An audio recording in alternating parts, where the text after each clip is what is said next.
andal ke dikir dongo akhirnya malah toma. Jadi di rumah nopo ora. Makanya saya sering sampaikan gini, tasbih penting. Ayo jawab, tasbih, tas kresek, muter tasbih, muter kardus penting. Lah ini panitia nanti insya Allah akan muter kardus sebentar lagi loh, karena gini, untuk nyewa musola, nyewa gedung yang dijadikan musola, dan saya berharap, saya berdoa mudah-mudahan ke depan banyak lagi masjid-masjid, musola-musola yang tersebar di Taiwan ini, bukan hanya nyewa tapi betul-betul bisa dibeli menjadi milik kita.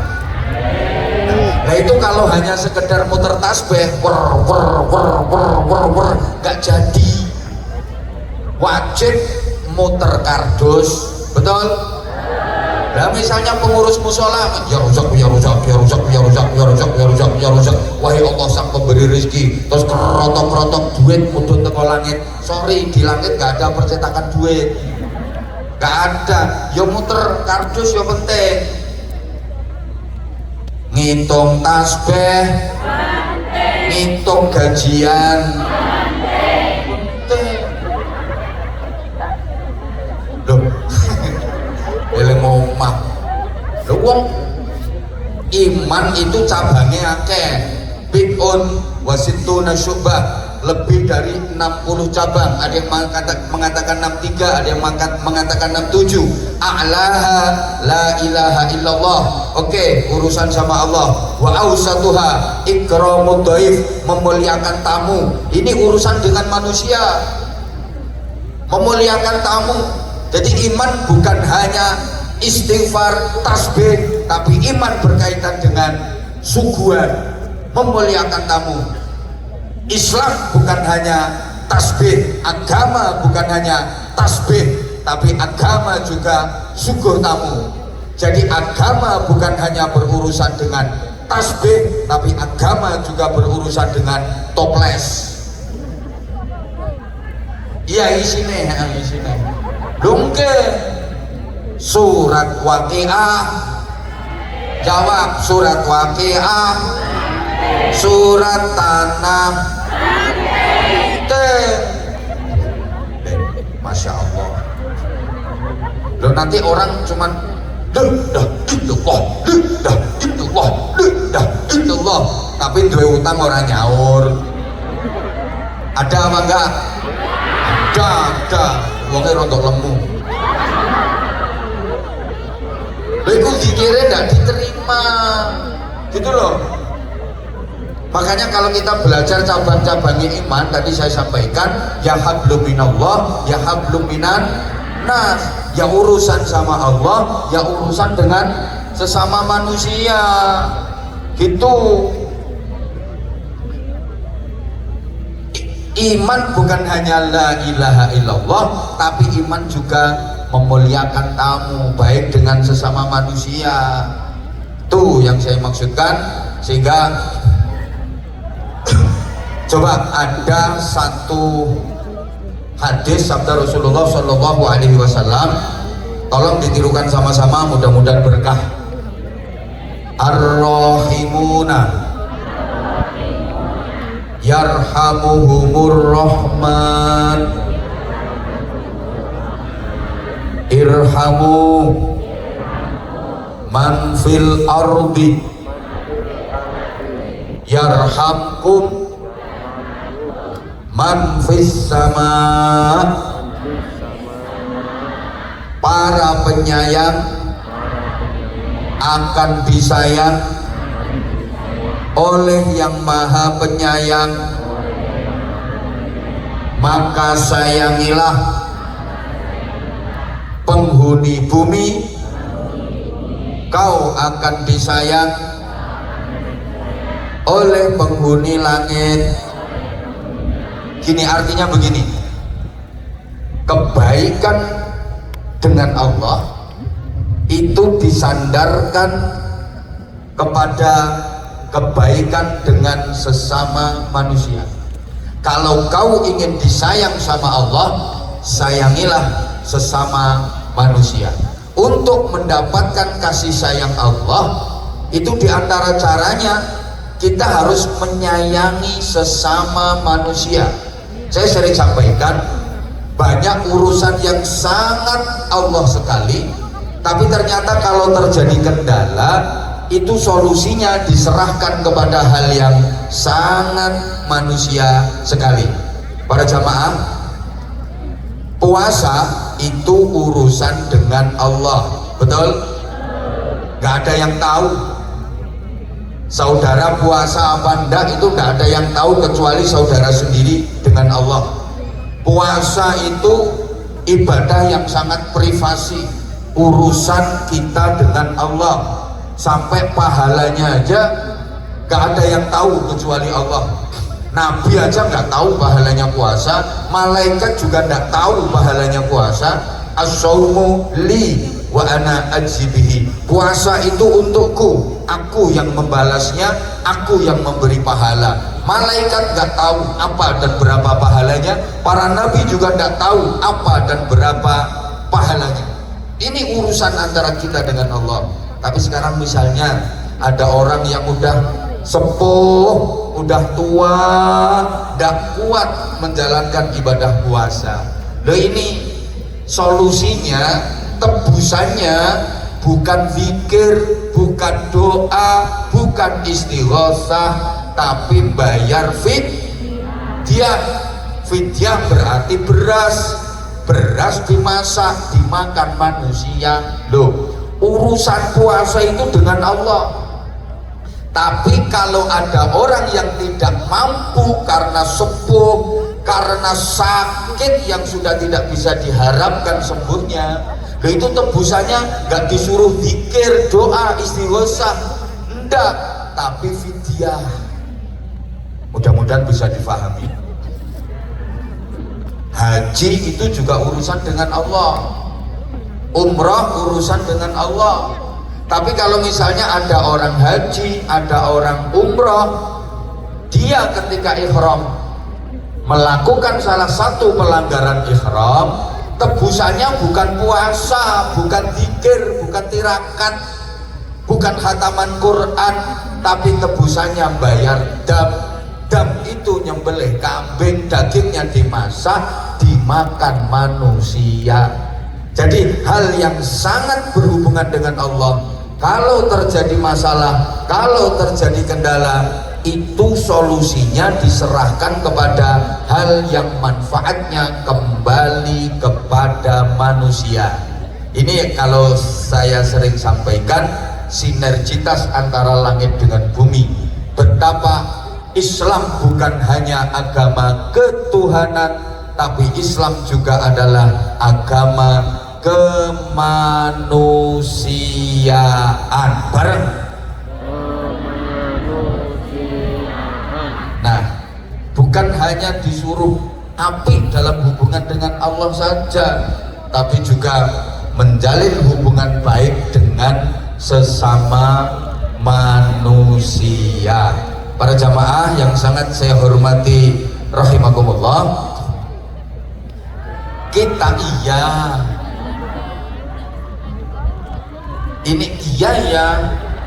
ini Masya Allah, saya beberapa kali ke Taiwan. Ada yang nanya udah berapa kali, saya nggak ngitung udah berapa kali. Kemarin sempat ada sedikit kendala, alhamdulillah bisa teratasi ya. Sekaligus ini saran ya untuk teman-teman yang ngundang dari Indonesia. Jadi kemarin itu alhamdulillah visa lancar, cuman ada sedikit kendala. Saya udah check in di bandara, ternyata visanya Bima itu expired. Jadi udah tanggal expirednya tanggal 10 Februari dan sekarang udah tanggal 20. Iya, kemarin Tapi alhamdulillah tipus lagi langsung bisa selesai. Alhamdulillah. Ini ya atas izin dan pertolongan Allah Subhanahu wa taala, untuk kesekian kalinya saya kembali bisa silaturahim ke teman-teman, dan ini kita menghadapi bulan puasa sebentar lagi. Kita berada di bulan Sya'ban. Kalau orang-orang dulu menyebutnya bulan ruah, ini bulan persiapan untuk menyambut kedatangan tamu agung, menyambut kedatangan tamu mulia, bulan suci Ramadan. Nah, apalagi tinggal 5 hari lagi.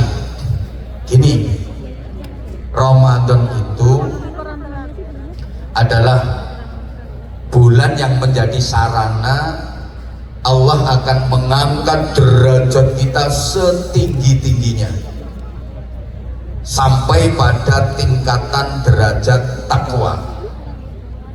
Kan derajat manusia di sisi Allah itu ada 5 tingkatan. Paling rendah Islam, tingkatan paling bawah itu, kemudian tingkat di atasnya lagi iman, kemudian tingkat di atasnya lagi ihsan, kemudian tingkat di atasnya lagi ikhlas, dan tingkatan tertinggi adalah takwa. Nah, orang-orang bertakwa ini yang disediakan surga untuknya. Coba kalau kita baca Al-Quran, setiap ada pembahasan tentang surga itu nanti endingnya uiddat lil muttaqin. Surga itu disediakan untuk orang-orang yang bertakwa. Halo? Dilanjut apa enggak ini? Jadi ternyata enggak cukup lil muslimin, bukan untuk orang-orang yang asal Islam saja, tapi uiddat lil muttaqin, disediakan untuk orang-orang yang bertakwa. Dan orang-orang yang bertakwa ini yang kelak di akhirat akan disambut dengan gegap gempita seperti sang juara menuju ke surga. Dalam sebuah ayat, wasiqal ladzina taqaw rabbahum ilal jannati zumara. Orang-orang bertakwa digiring menuju surga berbondong-bondong. Hatta idza ja'uha wa futihat abwabuha wa qala lahum khazanatuha salamun 'alaikum tibtum fadkhuluha khalidin. Jadi disambut dengan gegap gempita, dibukakan pintu surga untuk mereka. Silakan selamat datang, selamat berbahagia, silakan masuk surga, nikmatilah keindahan kebahagiaan di dalamnya selama-lamanya. Ini orang-orang yang bertakwa. Dan sekali lagi, untuk menggapai tingkatan takwa itu banyak cara, dan gak harus muter tasbih tok. Kerja juga bagian dari untuk menuju takwa. Halo? Di antara syarat masuk surga itu harus bersih dari dosa, betul? Karena penyebab orang dimasukkan neraka itu adalah dosa. Nah, pembersih dosa itu banyak. Malah ada dosa-dosa yang tidak bisa diampuni oleh apapun kecuali bekerja keras. Inna minadz dzunuban la yukaffiruha illa sa'yu fil 'iyal. Ada beberapa dosa yang dosa itu tidak bisa diampuni dengan istighfar, tidak bisa terampuni dengan sujud, tidak bisa diampuni dengan puasa, tapi dosa itu bisa diampuni Allah dengan bekerja keras cari nafkah untuk keluarga. Tapi muaranya nanti tetap tujuannya adalah untuk menjalankan takwa. Mungkin ini hadisnya udah familiar banget, sering diceritakan. Selesai sholat jamaah Rasulullah dengan para sahabat, zikir, doa, kemudian para sahabat bersalaman kepada Rasulullah, musafahah.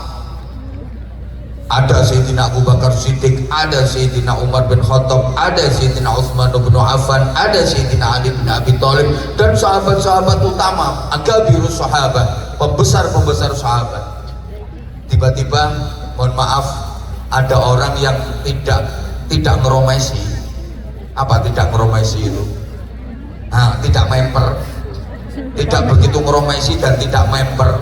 Ketika musafahah jabat tangan Rasulullah, ini dipegang lama sama Rasulullah. Bahkan ada kejadian luar biasa, tangan orang ini dicium sama Rasulullah. Sahabat-sahabat yang lain heran, ini siapa ini? Masa wali? Kalau wali kok yo orang memper, tapi kok diperlakukan istimewa oleh Rasulullah. Diperlakukan istimewanya gimana? Begitu jabat tangan dengan Rasulullah, dipegang lama, kemudian dicium tangan itu sama Rasulullah, dan Rasulullah bersabda, hadhihi yadu ahlil jannah, ini adalah tangannya ahli surga. Tangan yang aku pegang ini ahli surga. Ini sahabat-sahabat yang lain pada heran, apa keistimewaannya orang itu? Ya malah nuwun sewu, ada rasa cemburu di hati sahabat-sahabat yang utama. Kata Abu Bakar Siddiq, ya harusnya tangan aku yang lebih layak dicium. Aku jelek-jelek gini kan mertuanya Rasulullah. Putrinya Abu Bakar Siddiq, Sayyidah Aisyah, dinikah sama Rasulullah. Pantas dong kalau misalnya aku tangannya dicium, kan aku mertuanya.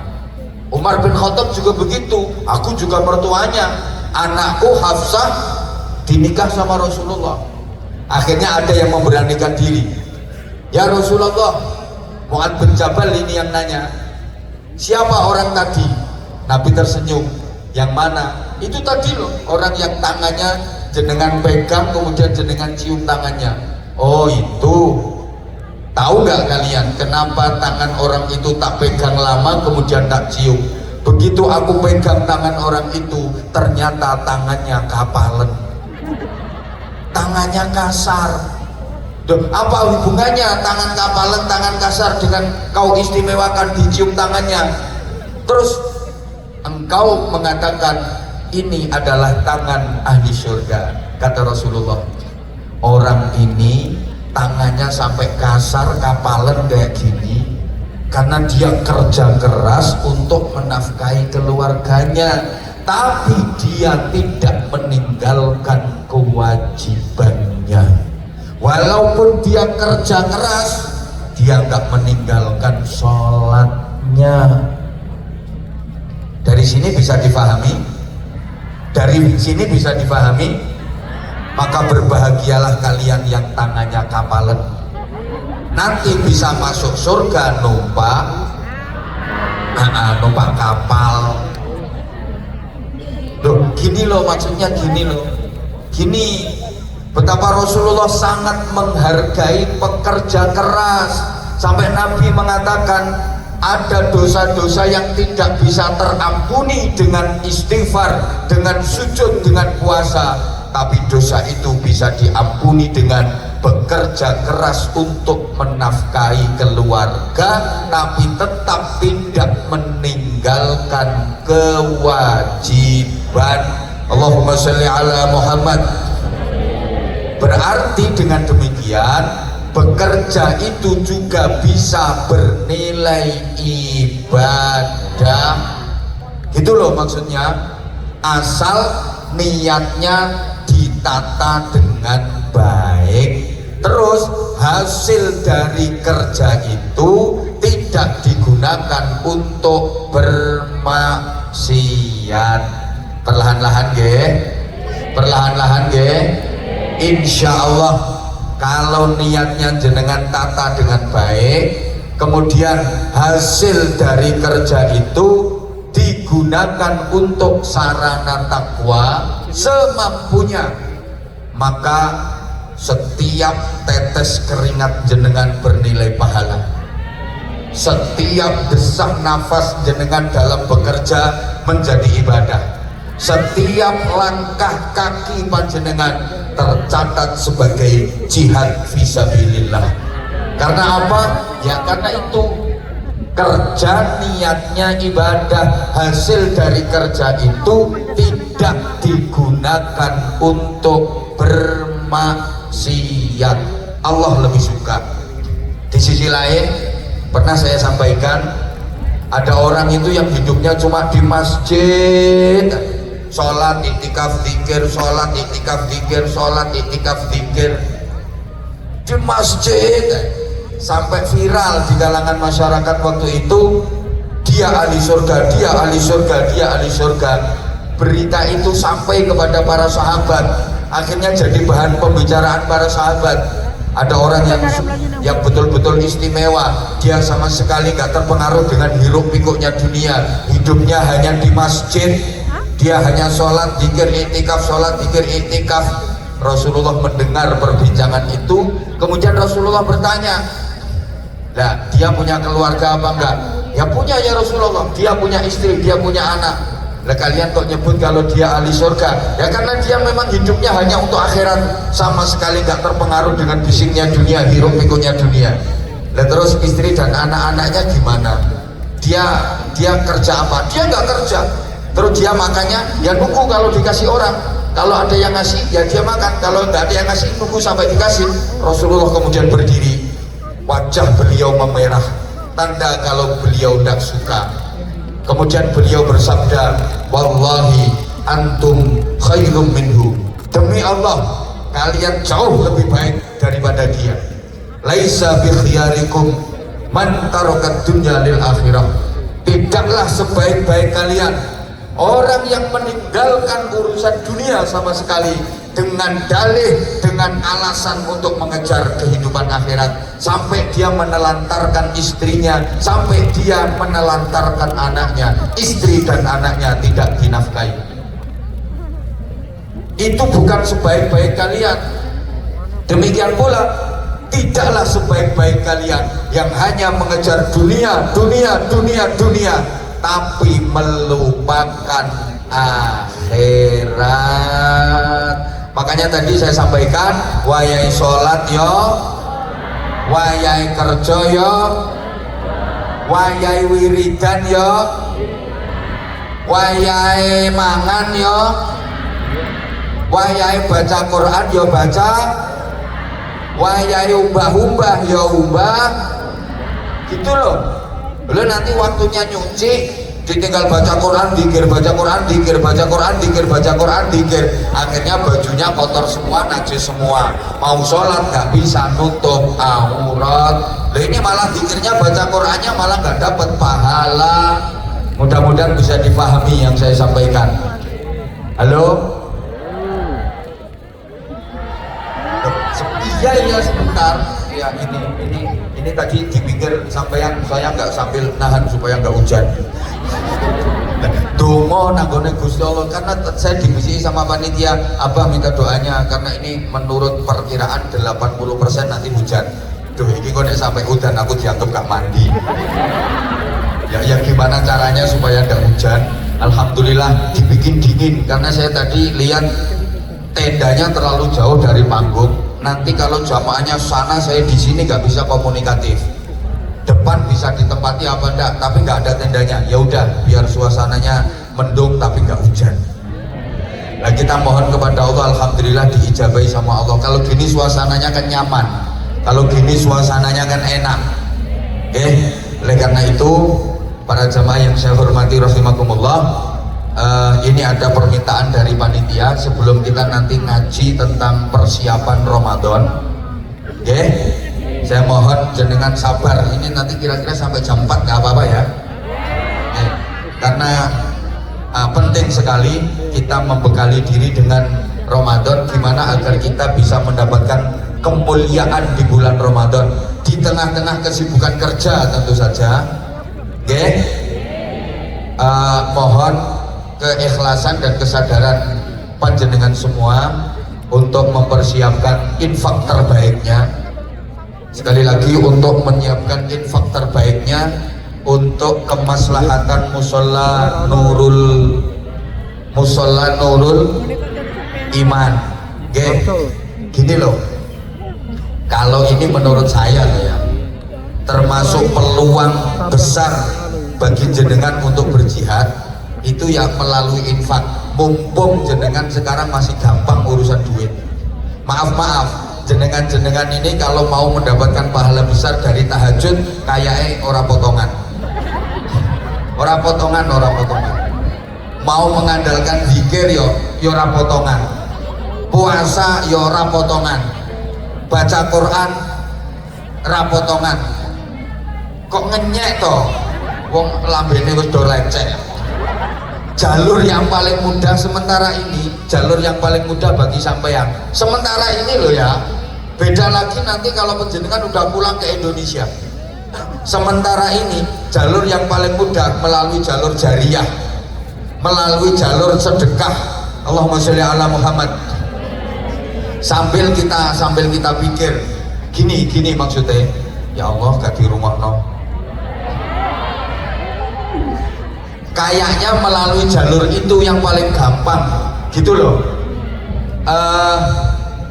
Harta yang kita makan nanti endingnya akan jadi kotoran, betul? Yang kita pakai ujung-ujungnya jadi rongsokan. Sebentar, jangan keliling dulu dok panitia, sebentar. Malah kok sama oleh mek titik kok sebentar toh tak giringe sik. Wong iki ana sing nyiapno koin. Sebentar tak giringe dulu. Sebentar. Sabar kok jamaahnya. Jamaah kali ini luar biasa, sabar kok insyaallah. Saya ulang. Yang kita makan ujung-ujungnya hanya jadi kotoran.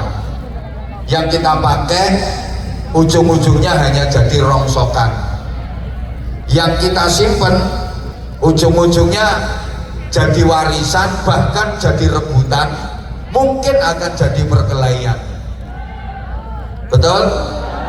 Tapi yang kita sedekahkan, yang kita jariahkan, itulah yang benar-benar menjadi kekayaan, itulah yang benar-benar menjadi tabungan pahala yang terus mengalir ila yaumil qiyamah. Ya Allah, dinamakan jariah itu karena pahalanya terus mengalir ila yaumil qiyamah. Sampean baca Quran dapat pahalanya ya pas sampean baca itu aja. Udah selesai baca, selesai pahalanya. Kecuali nanti sampean baca lagi. Sampean sholat tahajud itu dapatnya pahala ya pas sampean mengerjakan tahajud itu. Begitu tahajud selesai, pahala selesai, kecuali besok sampean tahajud lagi. Tapi kalau jariah, sekali sampean ngamal, sekali sampean ngasih, selamanya sampean dapat pahala. Ini keistimewaannya jariah. Terus nanti orang kalau menjelang mati itu ternyata baru sadar bahwa yang paling menolong, bekal terbaik menghadap Allah Subhanahu wa Ta'ala itu ya cuma dua. Satu, sedekah. Dua, amal-amal soleh. Itu yang akan menjadi teman, yang akan menjadi pendamping, dan yang akan menjadi penolong bagi kita. Rabbi laula akhartani ila ajalin qarib.